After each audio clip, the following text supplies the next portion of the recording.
ao vivo e a cores. Beleza, de volta aqui do estúdio 3 do canal Educação, para todo o Piaguaí, com a galera de Palmeira, com a galera do Guaribas, de Betânia, do Seduc PI 3, de São Pedro do Piauí, Anderson, Robert, Messias, Daniel, Filho, Luan, galerinha logada aí. Deixa eu ver mais ali, aos vivos, Kaique Marlon Souza, Joanilda, Débora, Vitória, galerinha logada aí no canal, pelo chat, pela plataforma, pelo YouTube, também as ondas do canal Educação. De boa? Vamos voltar com a nossa temática, Dandan? Meu amigo Dandan, viu? Daniel, Dandan, viu? Revolução Cubana e Chinesa. Eu parei na questãozinha, né? Deu tempo a gente fazer. Eu acho que ainda tem mais outra de Revolução Cubana. Olha aí. É sobre a famosa crise dos mísseis. É sobre o momento tenso da crise dos mísseis. Eita, rapaz. O episódio conhecido como a crise dos mísseis de 62, que pôs em grande risco a paz mundial, resultou de quê? 2 pontos. Interroga. Vírgula. Ponto. Reticências. Minuto na tela para ver se a galerinha manda resposta. Para outra questão, meu amigo Anderson respondeu corretamente. Letra B de bonitinho. Ah, papai.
Esse episódio resultou de quê? Da invasão do território sul-coreano pelo exército da Coreia do Norte, apoiada pela União Soviética e a China? Não. Da intervenção militar realizada pela União Soviética na Hungria, ocupando Budapeste e depositando o governante Nagy? Não. Da construção do Muro de Berlim, foi em 61, pelo governo comunista, dividindo fisicamente a cidade e a República Democrática Alemã? Não. A divisão da Alemanha já havia sido feita lá em 45. A ruptura das relações diplomáticas entre a China e a União Soviética aí não tem a ver com a crise dos mísseis de forma alguma. Ela ocorreu porque os Estados Unidos descobriram que havia a possibilidade de a União Soviética instalar mísseis, ogivas, de frente para os Estados Unidos. Isso era um absurdo. E daí o mundo teve intenção, porque o governo norte-americano, para evitar que os navios soviéticos chegassem até Cuba com os mísseis intercontinentais, mísseis com ogivas, eles bloquearam a ilha de Cuba, um bocado de navio norte-americano, avião, helicóptero, e o mundo ficou em tensão, né? Porque havia um temor de que os navios soviéticos encostassem em Cuba e começasse um fatality, Fatalidade. Então aí é a letra C de campeão, C de canal, educação. Nós vamos começar com a Revolution China. Made in China. Made in China. Aí você está vendo o dragão, é um dos símbolos da cultura, né, no imaginário chinês. Está vendo a arquitetura chinesa lá ao fundo, é uma imagem feita remetente à China. E olha o mundo na atualidade. Ih, rapaz, olha o meu amigo Donald Trump, agora não é mais o presidente, mas dá para você ver a raivinha dos Estados Unidos, por causa que esse cara começa a ocupar espaços que eram norte-americanos. Olha, há 100 anos atrás, pouco mais de 100 anos, a rivalidade era entre a Inglaterra e a potência que ascendia, que era a Alemanha. E na Inglaterra, tinha um dizer que dizia assim, abre aspas, se amanhã a Alemanha deixar de existir, não vai ter um inglês que não seja mais rico do que ele é hoje. Papai, era verdade, viu? E era verdade. E aí essa mesma história aí, ó.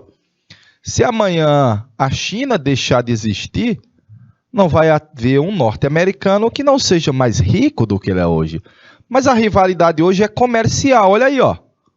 Olha aí, ó. É uma rivalidade comercial. Dá para você ver que nos anos 80, os Estados Unidos dominavam o comércio mundial, praticamente.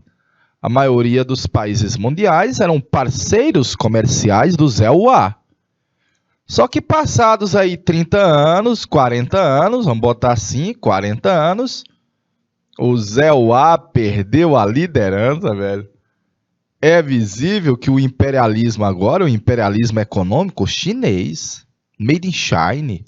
E olha que a gente tem dados mais novos que esse daí, porque o de 2020, eu tenho lá no meu celular, viu?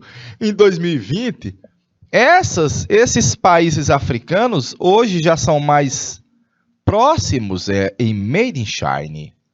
Eles têm uma relação comercial maior com made in China. Rapaz, é uma nova guerra, não é guerra fria, é uma guerra comercial. A China atual, encontrei a bandeira aí da China. A China atual, ó, é das maiores potências do mundo.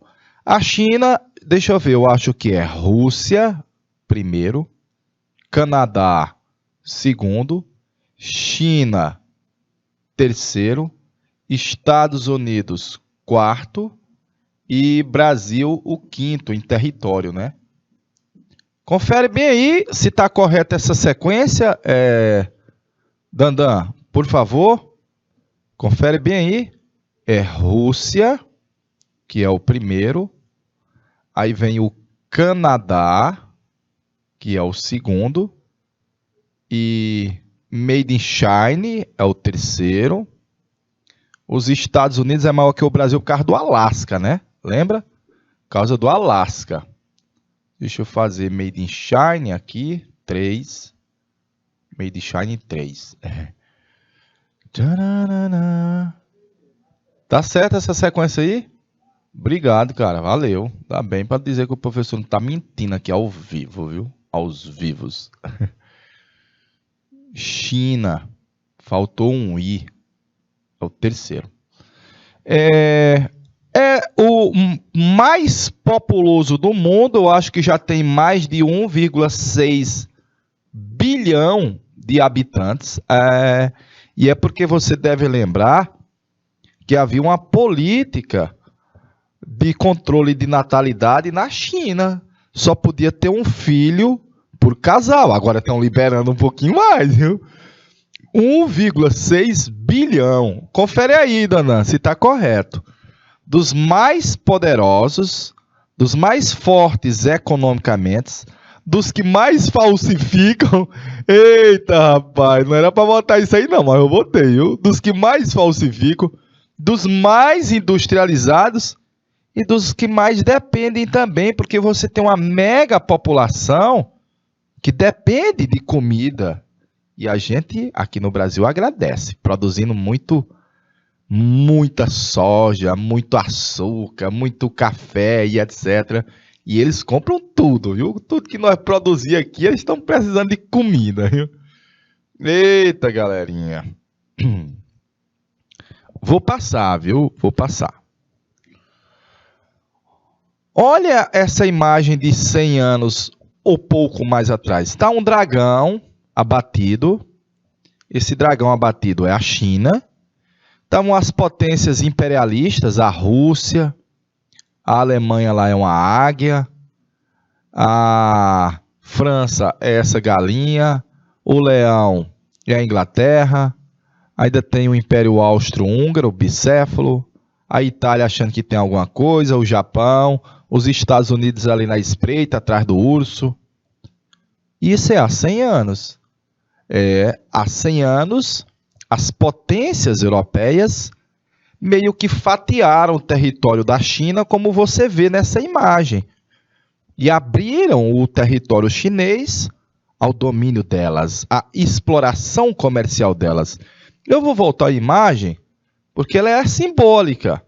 Notadamente, essa imagem hoje seria irreal, haja vista que a potência é a China, viu? Belezinha? Mas haviam interesses das potências imperialistas na Ásia. Na Ásia. O que é que tem na Ásia? Muita matéria-prima. Na China, muito mercado consumidor e mão de obra barata. Áreas estratégicas e etc. Então, as potências, no final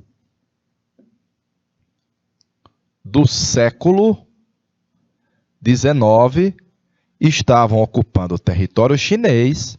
Teve uma guerra da China com a Inglaterra chamada Guerra do Ópio. Guerra do Ópio.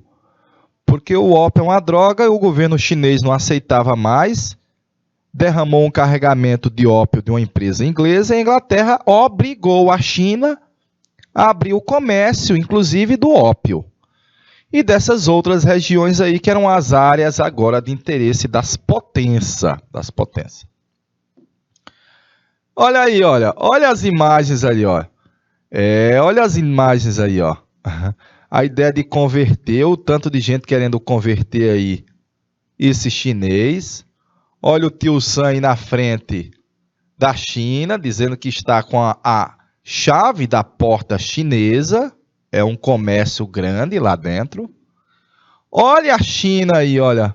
Olha a China aí sendo representada aí por, vamos dizer, um ovão. E tem um bocado de gente aí querendo chocar esse ovo. A riqueza. Tem os Estados Unidos, tem a Rússia. Os Estados Unidos estão ali olhando. A Rússia, a Alemanha, a Inglaterra. Eita, rapaz. Visto isso, vamos lá. Assumi o fardo do homem branco. Enviai os melhores dos vossos filhos. Condenai vossos filhos ao exílio, para que eles sejam servidores dos povos submissos. A ideologia expressa por esse poeta, recebeu o Prêmio Nobel da Literatura, serviu para justificar, não é o socialismo. Ele ainda não havia emergido. Não são as ideias anarquistas, também ela não havia sido propagada. As ideias iluministas estão sendo sepultadas. Não é o mercantilismo, são as potências imperialistas. E esse imperialismo é o que vai resultar em forçar a China se curvar aos interesses alienígenas, aos interesses estrangeiros. Olha essa imagem espetaculosa, questão do Enem aí. Olha essa imagem espetaculosa, olha. Lado ocupado pelo motorista de um automóvel. Então, no mapa você está vendo os lugares onde os motoristas se sentam à esquerda. Aqui no Brasil, a direção fica na esquerda do carro, do automóvel. Mas você está vendo que em alguns lugares o motorista fica à direita.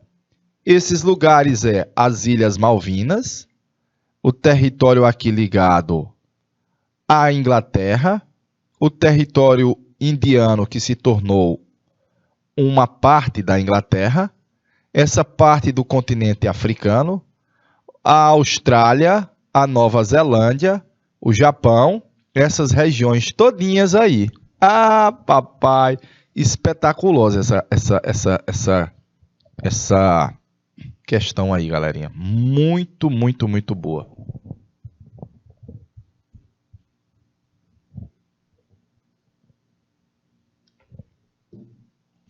A interpretação da imagem demonstra que a distribuição de países onde se dirige do lado direito, em grande parte, coincide em grande parte com a zona de influência ou dominação exercida por uma potência. Qual é a potência? Aqui só tem uma potência, onde resultou nessa influência de a direção estar do lado direito. E essa potência chama-se Inglaterra. Eita, danado, rapaz. Danado. É esse cenário aí de dominação alienígena das potências imperialistas europeias que vai começar uma luta dos chineses contra os países imperialistas, contra as potências alienígenas. Velho. É a chamada Revolução Chinesa. Eu coloquei aqui, ó, que do ano de 12 até o ano de 49, havia o Kuomintang, que era um partido nacionalista, de boa. Ele tinha um discurso anti-imperialista, de novo, ele tinha um discurso anti-imperialista, mas no cenário interno de brigas intestinais entre os latifundiários e os militares. É esse cenário que o meu amigo Mao Tse-tung criou o Partido Comunista Chinês, o PCC. O Partido Comunista Chinês. De boa? Que se juntou momentaneamente ao Kuomintang porque eles tinham interesses contra a influência das potências imperialistas dentro da China. Bacaninha? O Chiang Kai-shek era o líder do partido Kuomintang. De novo, Chiang Kai-shek. Chiang Kai-shek. Chinês, mandarim é complicado, viu? E aí nós tínhamos, evidentemente, um combate ali entre os comunistas que defendem uma reforma agrária e os latifundiários que são donos das grandes propriedades agrárias. Grandes proprietárias agrárias. De boa? Em 37, o Japão resolveu invadir o território da Manchúria e da China. E foi. O Japão, pequenino Japão, vai invadir um território da Manchúria e da China. Fatality. Aí faz a união, olha. Porque tem uma outra potência imperialista que está querendo conquistar e submeter Made China.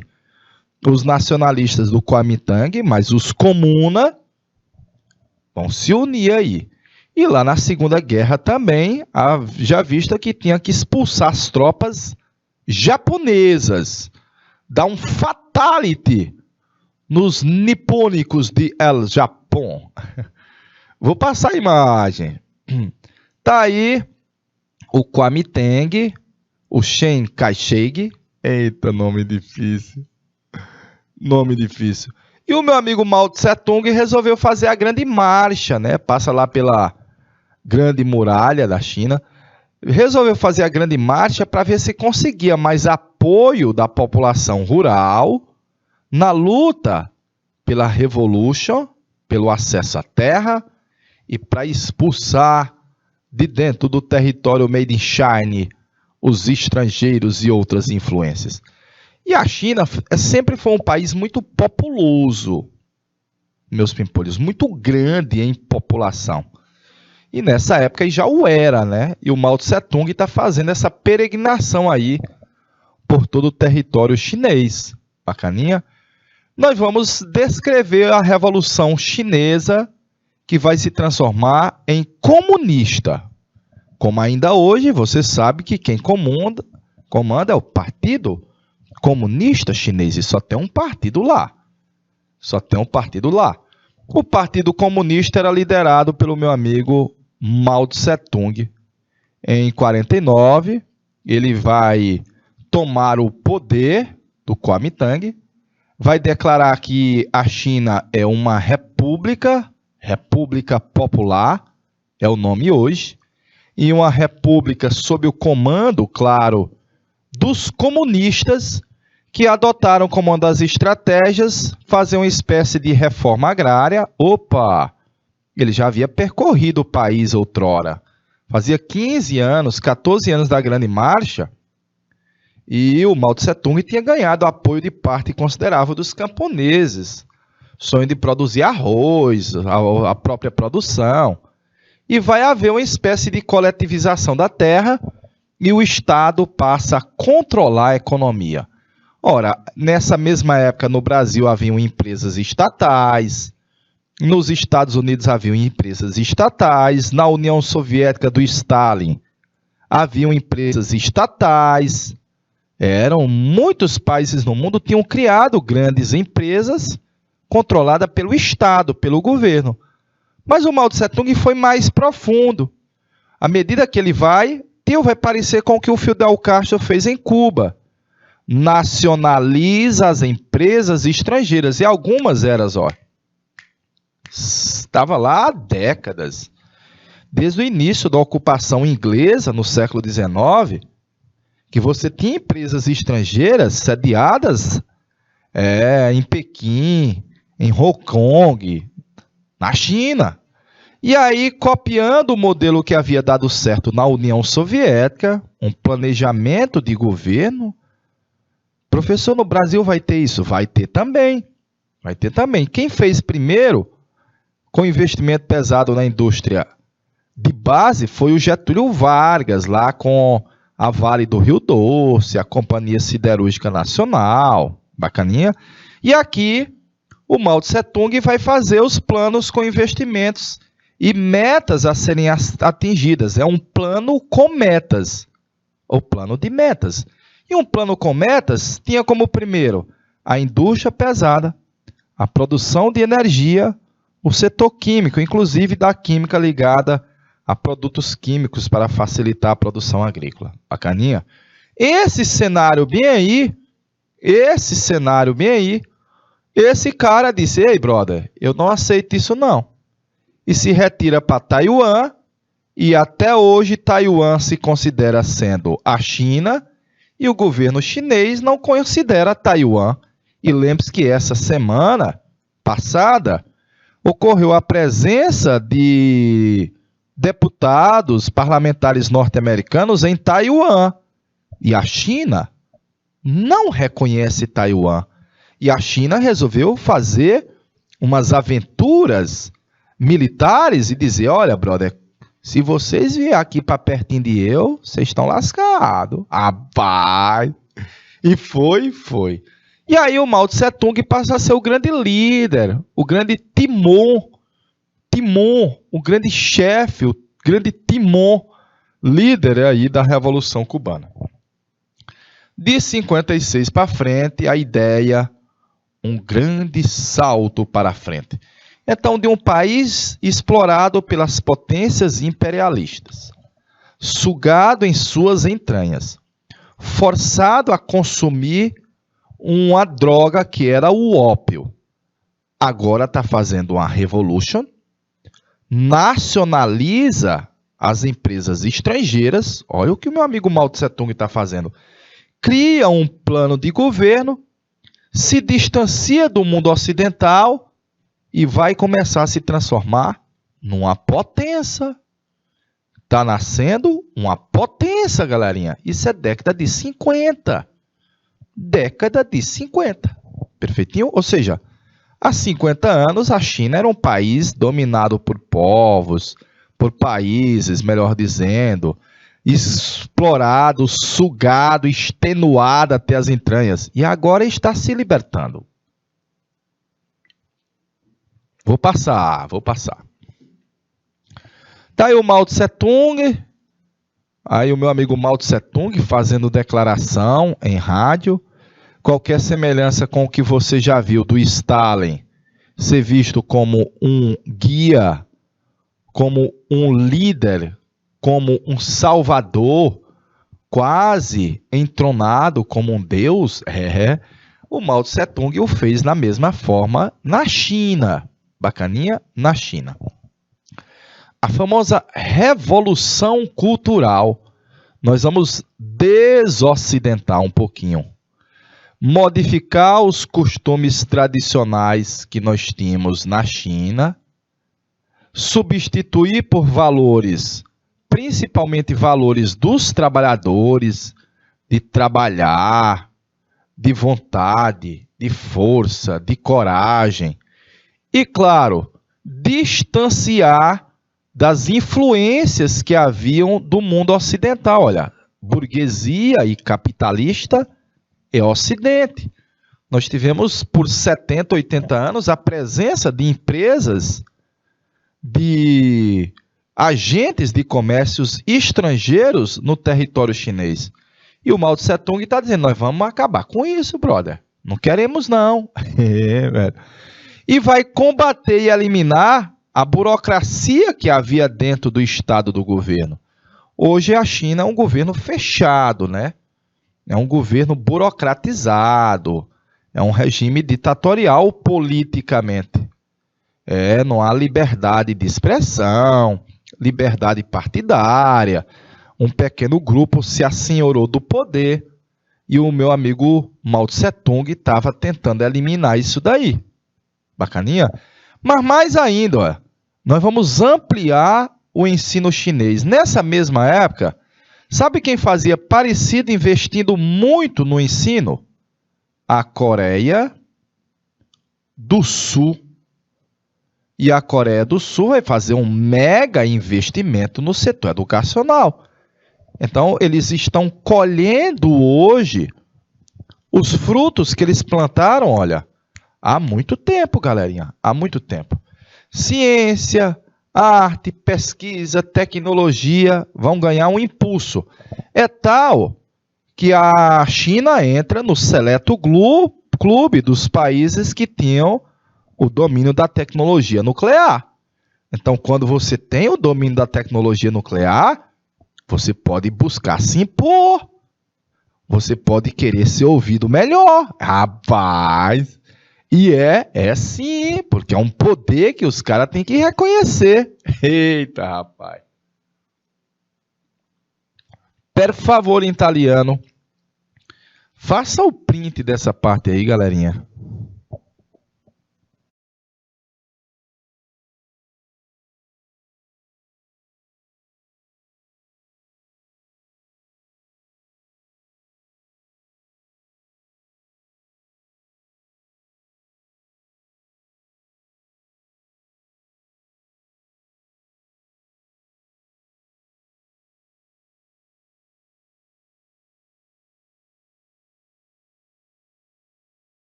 Ok, Dandan. Ok, velho. Tá aí uma imagem primeira veiculada, o Karl Marx, ao centro, Willett Ulyanov, o Lenin, e aqui em primeiro plano, o Mao Tse Tung. Vai se transformar, claro, numa figura de destaque, no grande, vamos dizer, herói da Revolução Chinesa, o Mao. Os que eram opositores, os críticos, está parecendo com Cuba. Ora, na União Soviética não foi diferente. os que foram considerados persona non grata na época do Stalin, muitos foram para a Sibéria, trabalho forçado, exilados, quando não executados. O fora. Trocentos, vários, muitos, milhares. O famoso livro vermelho, que é hoje um souvenir, que quem vai na China geralmente compra o livrinho para levar de recordação da visita a Pequim. O famoso Pequeno Livro Vermelho. Na verdade, eram citações do Mao Tse Tung, que foram juntadas por um escritor e ministro que cria todo um culto à figura do Mao Tse Tung. Tio, nós já vimos isso daí, porque o Hitler fez parecido, o Stalin fez parecido, aqui no Brasil foi o Getúlio Vargas com as cartilhazinhas, aqui a ideia salvacionista, ideia de o grande líder, o grande Timor, comandante, o Timor que conduz o país, que era o Mao Tse Tung. Bacaninha? São os pensamentos de Mao Tse Tung que você tem aí, ainda hoje, claro, produzido na China, só que hoje mais como se fosse uma espécie de souvenir para você levar de recordação. De boa? Dandan, deixa um minuto na tela aí que eu vou botar R$1 de água aqui nessa canequinha.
Vamos lá.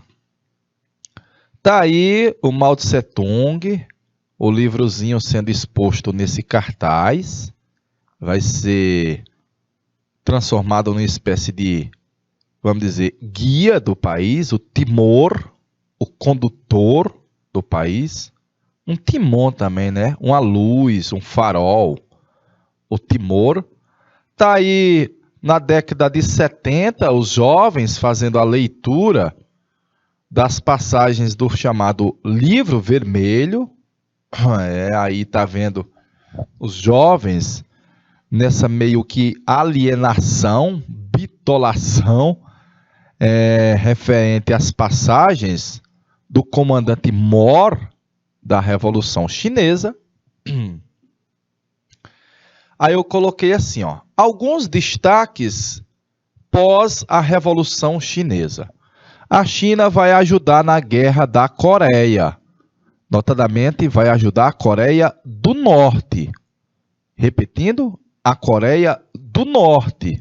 De boa? O Mao Tse Tung morreu no ano de 74, 10 anos depois da Revolução Cultural.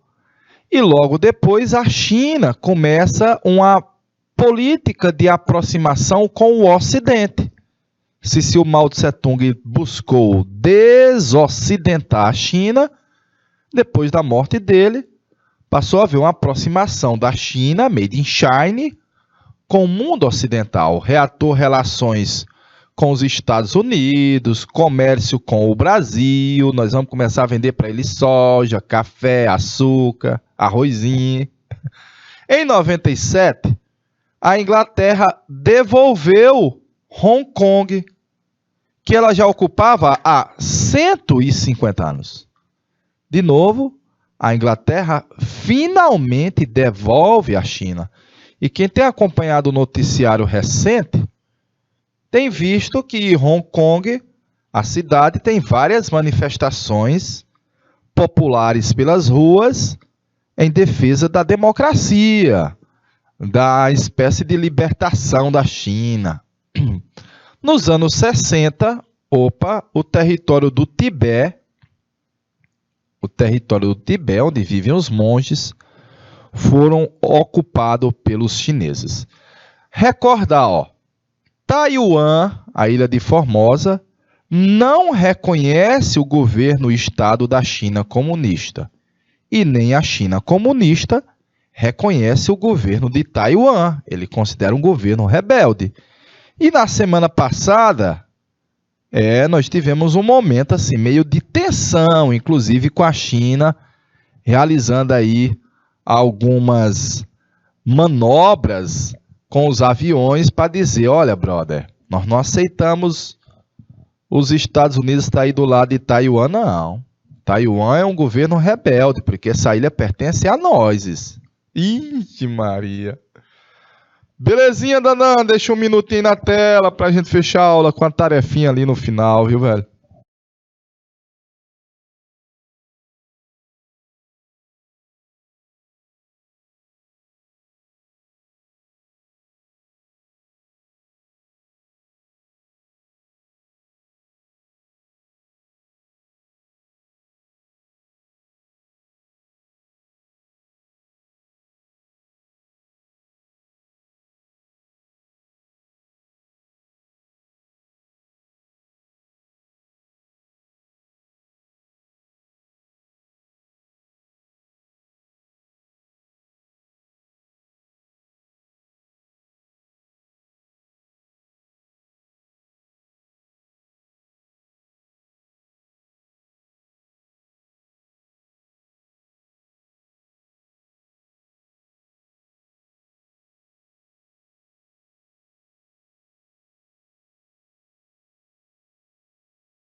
Tá aí a morte do Mao Tse Tung, o velório foi uma coisa assim, comovente do povo chinês, o povo chorava. Tá aí a aproximação do governo da China com os Estados Unidos, foi feita uma aproximação, Jimmy Carter. Aí tá Hong Kong sendo devolvido à China, já foi coisa bem recente, bacaninha. E tá aí alguns elementos da China no mundo e as brigazinhas às vezes com os Estados Unidos e aos pouquinhos o território de Hong Kong sendo devolvido ao controle da China comunista. Mais recente, essa fotografia aí, olha, dos anos 80, mostra a Margaret Thatcher fazendo a negociação aí para devolver Hong Kong, os chineses de um lado, os ingleses do outro. A Margaret Thatcher era a primeira-ministra, a dama de ferro da Inglaterra, bacaninha. Para a gente fechar com a Revolução Chinesa, tem esse texto aí, é um texto grande, viu? Campos de redução pelo trabalho na China. A mudança de um sistema de opressão por outro. A extinção do sistema chinês de... Galerinha, faça a leitura, por favor, em italiano. Manda a resposta para nós. Galera de Palmeiras, galera de São Pedro. Cadê meu amigo Anderson para mandar a resposta? Faça a leitura aí, galerinha.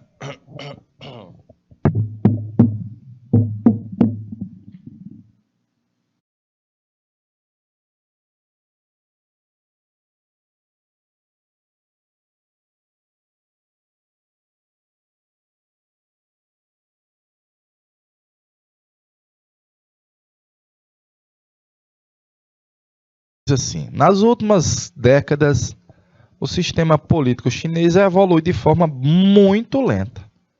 Quando você compara nas transformações socioeconômicas, a evolução política é quase letárgica. A prática mencionada no texto, qual é a prática mencionada no texto, galerinha? Castigar pessoas pelas suas atividades políticas ou crenças religiosas, não pode. Tem que manter a tradição e etc. E isso daí é relacionado a um momento da história chinesa que você chama de revolução cultural, ainda da década de 60 para cá, made in China. De boa? Estamos encerrando essa temática que você provavelmente vai ver na área de geografia, porque fala muito de mundo atual e você vai ver com o tio Adriano ou o tio Marcelo Lima. De boa? Um cheirinho, ó. Um grande abraço, até a próxima semana. Valeu, galerinha. Tchau, tchau, tchau. De boa na Lagoa, rapaz.